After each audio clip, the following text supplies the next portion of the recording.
So the most impactful technology that the people think that will happen in the next 5 years will be artificial intelligence by a big margin, by a very, very, very big margin from all the other ones.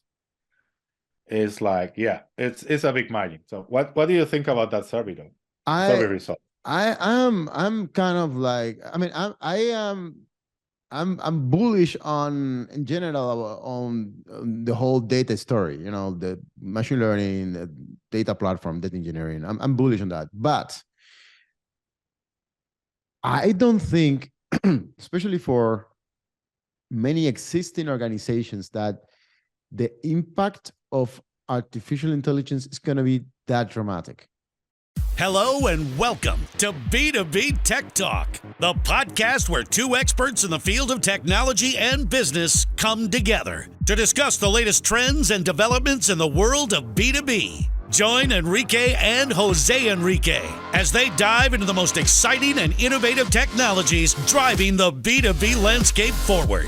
Get insights, tips, and practical advice on how to leverage technology to drive your business success. So sit back, relax, and get ready to join the conversation on B2B Tech Talk. First thing first, why do you want to do this thing? Why we want to do this? Why we want to take the time Monday evening and do this thing? Why is the motivation? What is the motivation? That's right. That's actually a very good question. So basically, my personal motivation is actually help the people with B2B business how to be better at their business using technology, on leveraging all the experience that we both have in the field. So basically, that's my main motivation. Yeah, I mean, I'm about the same. I think it's been a wild journey these last 15 years, and it's not in the direction that I expected, but we end up kind of understanding how B2B works. And I had this thing that, if we want to learn more about the subject, probably the best way to do it is by explaining it. So my motivation is kind of getting better at this, at the B2B tech world, and trying to explain why, and then trying to, get better at Understand it more the subject. Yeah. So, what else do we have? Oh, who are we? So, do you want to introduce yourself? Yeah, sure, I can start. So my name is Jose Enrique. I work for a very big enterprise software company. Been working as a user experience designer in different industries like publishing, hospitality, fintech, CRM, insurance. Yeah, basically that's my background, how to solve business problem using design and making the life of the customers easier using user experience design. Yeah, well, I also Enrique, but only Enrique this time. And I also I currently work for a big tech company, and I began my journey in the whole data and AI world, and I kind of like still work in that area. But lately, I've been also, navigating all the areas of business. So I'm kind of like exposed to many different areas of the whole thing, sales and data and AI and backup management, but also low code, no code, and web development. So a wider range of things, and that's pretty much me. And yeah, the other thing that we wanted to figure out here is, who are you? So who is the audience? So who do you think? Exactly. Who are you listening to? Who do you think is going to listen to this rant? Well, I think the first one they're gonna actually to get to listen to us is when we push this to social media like LinkedIn and stuff. So basically, all the people that we know in LinkedIn will get the first notice, but our ultimate target audience will be people with small to medium-sized business that are struggling with digitalization, and also the ones who want to improve basically their business using the latest and greatest what is available out there. Latest and greatest tech.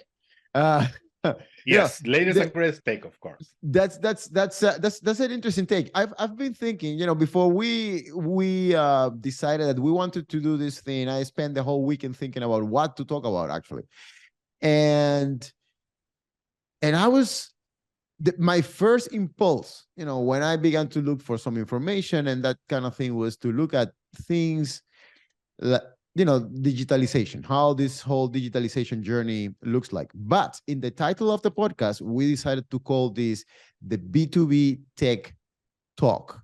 And the thing about technology, the tech part of the title, is that it doesn't have to be only digital technology. It could be a bunch of other things.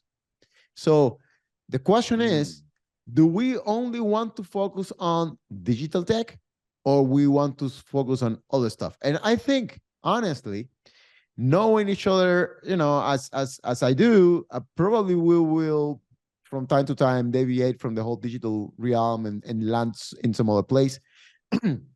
But yeah, originally, the idea is to have a conversation about digitalization and what it means for all kind of businesses out there. So hopefully the audience is people who either is running a business or is involved in a transformation process, and they want to get to know a little bit more about the whole digitalization thing.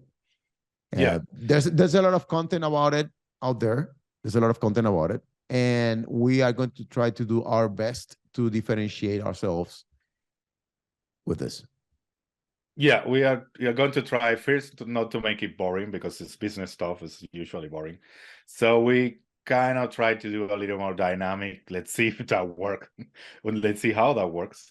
And as you were saying, like, I think tech, in this world we are living, like, tech will be like in all the aspect of the business. Like, if you have a business that doesn't have tech, I don't know, that will be. But I cannot think of. Yeah. What do you mean by tech? Like digital stuff? No, I don't only mean like digital stuff. I mean, tech is probably digital, but I mean like IoT, like new business models, like blockchain. Like, I mean, you have to touch any tech. You have like equipment, you may have robots, you may have document management system, you may have information management system, customer relationship system. For sure, that will be a big topic in this podcast, most probably. So basically, you are running your business on tech. At least, at the very, very least, when you have to file the taxes, you probably have an Excel sheet. Yeah, that's true. Yeah. Yeah. Yeah, but the thing is that. Yeah. Go ahead. Go ahead. No, I don't think you can separate, like, in this world that we are living, like, business from tech. Like, maybe in the first part of the century, you can, like, run the business by the book, and that's it. Even without telephone, with letters and whatever. And even though you can argue that the mail system, the post system is also tech, so it's I don't see a difference there. Most business already use some sort of spreadsheet program or some sort of document, digital storage thing. Most of business use this. So the question is, up to what degree when do you say, well, this is a modern business? Is it when you use RPA, when you have, robotic process automation? Is it when you use some kind of like SaaS thing to orchestrate all your businesses and then everything is automated? Or is it just when you have some some productivity suite and you are just, sending documents back and forth. So that's, I think for many people, to be honest, just having a spreadsheet and having a couple of formulas there, for them, that's like, wow, this is like, I'm at a super advanced kind of level.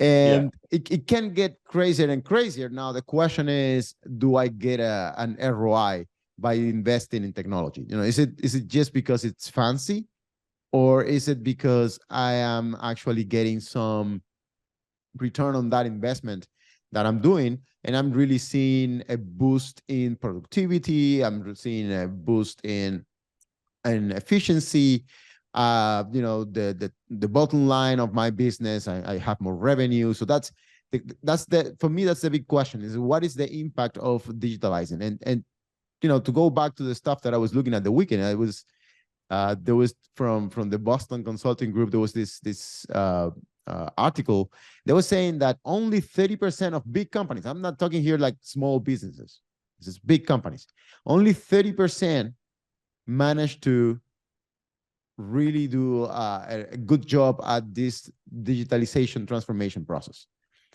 And those odds are pretty bad. So what do you think about it? Well, the good thing is that there are ways to calculate the return of investment in, I won't go that far to say the full digitalization process, because that can mean whatever. For your company, that means that your company runs completely automatic. So you don't have to intervene in anything. That can be one aspect of digitalization. And the other one is like leveraging existing technology, like software as a service products or other type of technology to actually make your business more, how do you say, like not advanced, but efficient. So to increase the efficiency of your workers, to liberate your employees or certain tasks that can be automated, so they have time to actually do more interesting and productive work for your company. So that brings me to a small parenthesis here. Like, people are always afraid of digitalization and automation because they think that will basically remove employees. Like, you can automate one process, you basically remove one employee. So my take on that is like, you actually liberating that employee to doing more interesting and more productive stuff for your company, and actually make it that employee more productive, not like leaving that employee out. What do you think about that? Well, I think that's a controversial one. I think we're getting in the area that we have to decide if we cut that from the podcast or not. We'll see in the end. we're gonna see in the end when we begin to shop this stuff. But I think that it depends from what perspective you're looking at things. If you are in a big organization, like in a really big organization, then probably that narrative, it's close to the reality that people are experiencing. Is you can actually automate processes and have people doing more interesting work that actually brings their creativity and allows them to fulfill themselves as a human being, if you will, right? But if you have like a medium-sized small company and you are a business owner, well, independently of the size of your business, probably one of the biggest expenses that any business has is human resources, is people. It's the salaries you have to pay. If you have a small company and your margins are not huge, obviously automation and digitalization would play probably a role in displacing certain roles that you have in your organization. And I think this is going to be it's definitely going to be like the signal that is being sent from business that adopt digitalization is definitely more clear the smaller the company is, because they're obviously you are really optimizing, and you are not going to take that employee and take them and, and give them a different kind of job that is more creative. Probably all you want to do is to actually save costs. If you, instead of having an assistant, you hire a virtual assistant, and now you have remote calls, and that's part of your digitalization strategy. Well, obviously the employee you are hiring in the Philippines is going to be cheaper than the one that you're hiring here in Western Europe or in the US. That's my take. Yeah, that's true. That's why I think like sustainability on all that kind of stuff that are like coming, they're in the business world, they are fairly new. Like talking about sustainable strategies and sustainable ways of conduct business. I think this is also where that part of the conversation enters, like how you do automation without having like really like to save costs, but to expand the business is basically your goal. Is you don't do automation to save like $10 every day. You do automation to gain like $100 every day. That is my that will be my suggestion for people looking into automation. It's not to save $10 like you are paying now. It's like to gain more, to expand more, to actually be more flexible, more adaptable to the market condition, which is also a very good characteristic to have in your business. Like we knew what happened a couple of years ago with the pandemic. We are seeing the remnants of that with the recession right now, or the quasi-recession we have, or I don't know what to call it. I'm not an economic guy, but yeah, like being able to be flexible and agile with your business is crucial at this moment. I also like to think about digitalization from a different perspective. Lately I've been reading a lot about process automation and creating operating procedures and streamline operations within a business. And digitalization forces you to have really well structured. Like if you have a mess, if your business is a mess, if you don't know who is doing what and everyone is being creative in a way, it's hard to digitalize the whole thing, right? Because once that you bring computers to in the game, you need to give very precise and concrete instructions, right? If you have a team of people, distributed team collaborating all around the world, you need to have a process on how things are going to communicate, where you want to keep the logs of the conversations, that kind of thing. If you have, say, some customer support, and then you want to use a chatbot to streamline the support line, well, you need to have clear path that you are taking the customer when he's creating a support request. So digitalization implies, in a way or other, that first of all, you have your processes under control. And I think that's a really important thing. And I think probably that's one of the reasons why sometimes it fails at certain companies. And probably the bigger the company is, the harder it is to have all your processes under control. But also probably for many small businesses, I mean, they don't really think about that. Now, the advantage of having a fully digitized company or process is that as a business owner, you can also sell that business then easily, because, well, it's kind of documented in the whole digital process.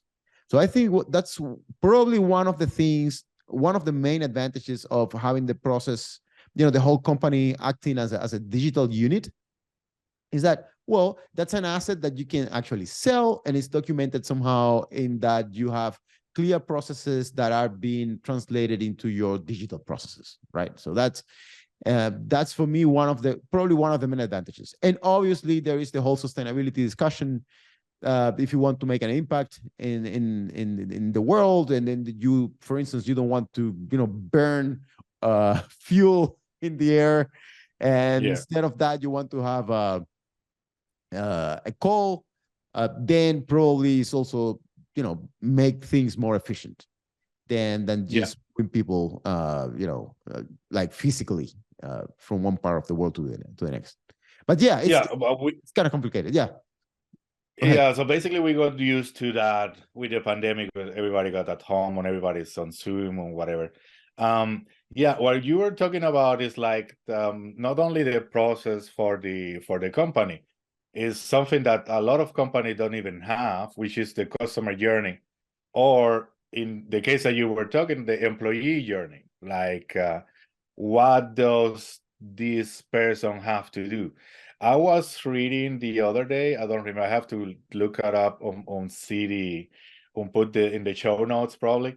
One of the big problems in medium to big size companies, people don't know what to do.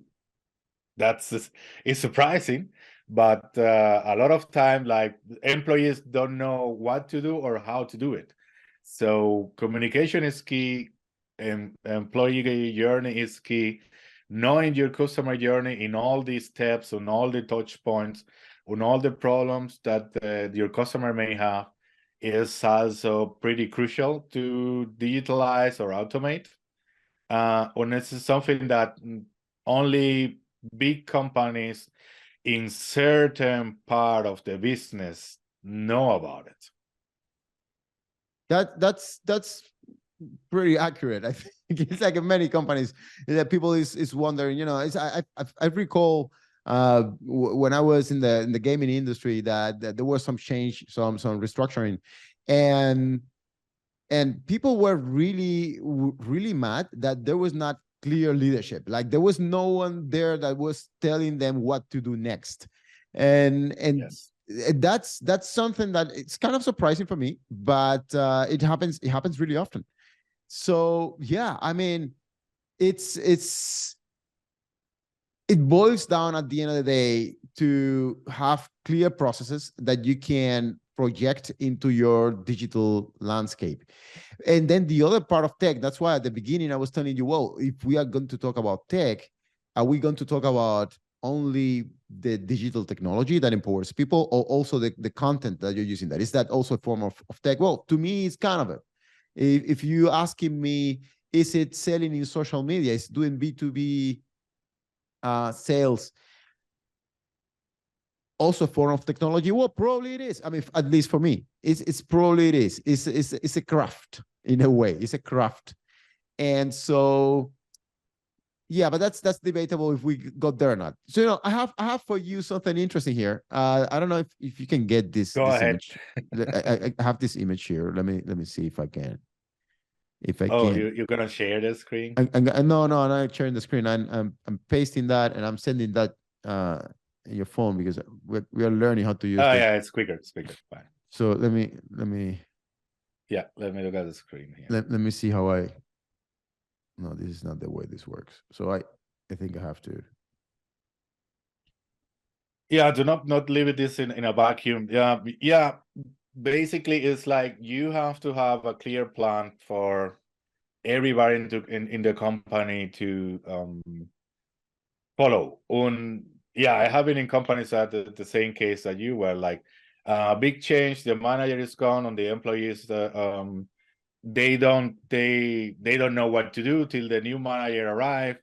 On the new manager, it takes like a couple of months to know the stuff usually. So it's a very complicated time. So Yeah, let me see what you send here. Yeah, so I said you this. So this is what people consider as the tech that might change the world, the work world. Yeah, we may share the link in the show notes. Yeah, we otherwise may people share don't know this. what we are talking about. Yeah, this is a McKinsey and company study, and the technologies that they show here, and they have this matrix with technology versus industries, and to me it's fascinating. I mean, the top one is artificial intelligence, then they have Internet of Things, blockchain, augmented reality, virtual reality, physical robotics, the metaverse, 3D printing, quantum computing, and then all the stuff. You were talking about a survey that McKinsey did between July 19 and September 1 in 2022. refresh my memory. That was after or before ChatGPT? I don't remember. That's before. That's before. That's before. And then people have a high expectations on artificial intelligence and machine learning, though. I am curious how to see the same survey right now after DALI, Midjourney, ChatGPT, Copilot, and all that stuff. So I'm very curious to see that. Because basically, when you click on the link that we will leave somewhere in the show notes, you will see most people responding from all the different industries that artificial intelligence and machine learning will have the more, it will go to deliver the value proposition of new business, to paraphrase what they write on the questions probably. So the most impactful technology that the people think that will happen in the next 5 years will be artificial intelligence by a big margin, by a very, very, very big margin from all the other ones. It's like, yeah, it's a big margin. So what do you think about that survey though? Survey result. I'm kind of like, I mean, I'm bullish on, in general, on the whole data story, you know, the machine learning, the data platform, data engineering. I'm bullish on that. But I don't think, especially for many existing organizations, that the impact of artificial intelligence is going to be that dramatic. I don't really think that. Let me explain what I think. I think incorporating machine learning and artificial intelligence in general, I would use the term. I prefer the term advanced analytics and machine learning. I think artificial intelligence is safer. It's safer. Yeah, it's safer. So I think that demands a lot of cultural changes in many organizations, in many existing organizations, and I can only see a lot of pain associated with those cultural changes.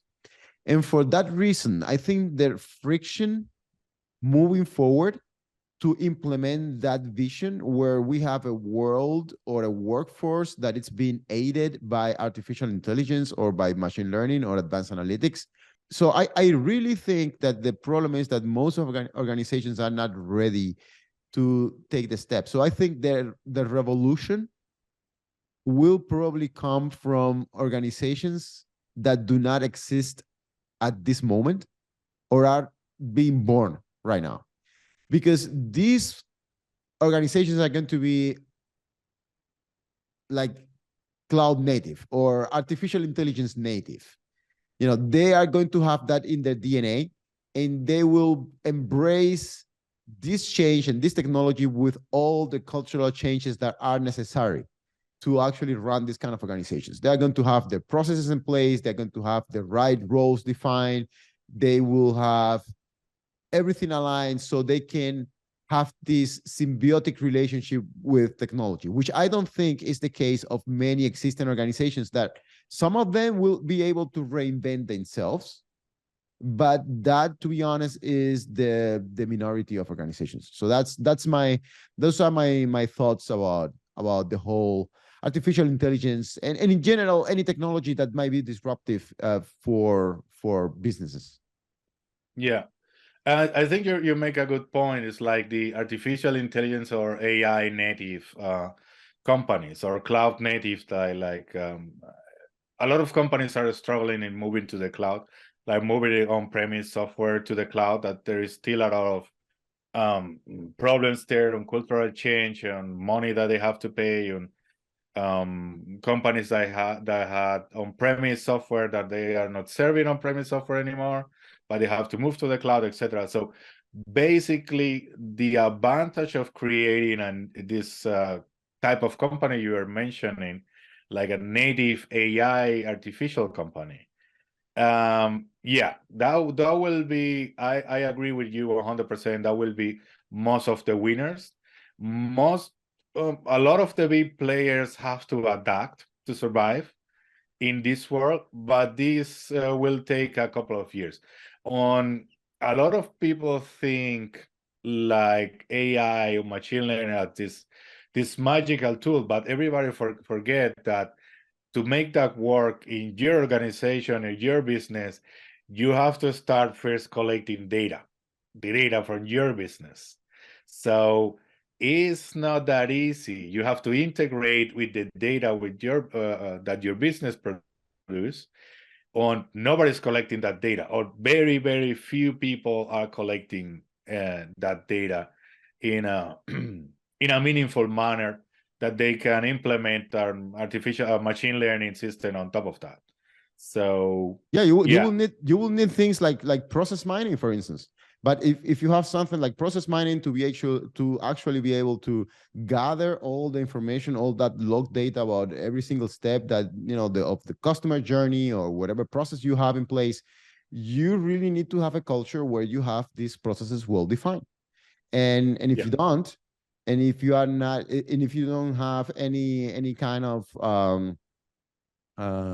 if you are not measuring that, it's just forget it. Yeah, you're not measuring it. Okay. If you are not measuring the different KPIs in your business, then you will have a hard time adopting these things. But you see this change. I follow a couple of marketing podcasts. So let me give you a concrete example. And there are some marketing agencies who are already fighting people because now they create most of their content using ChatGPT. And today I was telling you, I was looking at this guy who has this business that he teaches people how to create their image around LinkedIn, how they can create a community and bring customers in. And essentially, he uses ChatGPT. He doesn't ask ChatGPT to give him the text to post in social media, but he kind of brainstorms together with the tool to get the best content he can to post there. So he actually writes the content himself, or so he says, but he aids himself with that, and he does the whole thing by himself. And the same thing with other people who has marketing agencies. They create that content that way, or they use Midjourney or DALL-E or whatever it is to create assets for their campaigns. So you are seeing that in the more agile part of the spectrum, the tiny companies that want exactly that they need to move really fast, and they need to adjust to the situations of the market, that actually they are embracing these technologies. But for bigger organizations, you will see a much more lower